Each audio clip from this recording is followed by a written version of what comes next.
శ్రీ సత్యసాయి జిల్లా పెనుకొండలో భోగసముద్రం చెరువులో మహాకుంభమేళా నుంచి తీసుకొచ్చిన జలాలను బీసీ సంక్షేమ చేనేత జౌళి శాఖ మంత్రి సవిత చెరువులో కలిపారు.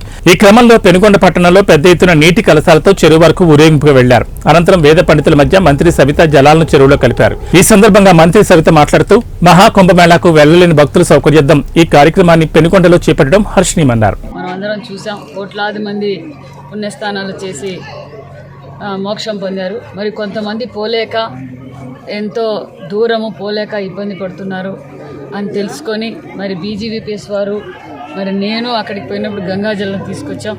మరి ఈరోజు ఆ గంగాజలాన్ని మన పెనుకొండ నియోజకవర్గంలోని మన భోగసముద్రం చెరువులో ఈరోజు కలపడం, దానివల్ల మిగతా వాళ్ళు కూడా పుణ్యస్థానాలు చేస్తే ఫలితం పొందాలి, ఈ ప్రాంతం బాగుండాలి.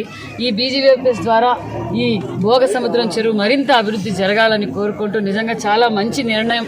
నాకు కూడా నేను అక్కడ ఉన్నప్పుడు అక్క నువ్వు కూడా తీసుకురా, మేము ఇక్కడ కలుపుతాము, మేము ఆల్రెడీ తీసుకొచ్చాము, మీరు కూడా కొంచెం వాటర్ తీసుకురండి, అందరికీ ఈ పుణ్యం కల్పించేలా చేయాలని ఆలోచన కూడా చాలా మంచి ఆలోచన, చాలా మంచి ప్రోగ్రాం. మరి పెనుకొండ ప్రజలందరూ దీన్ని ఉపయోగపెట్టుకోవాలి అని కూడా నేను కోరుకుంటున్నాను.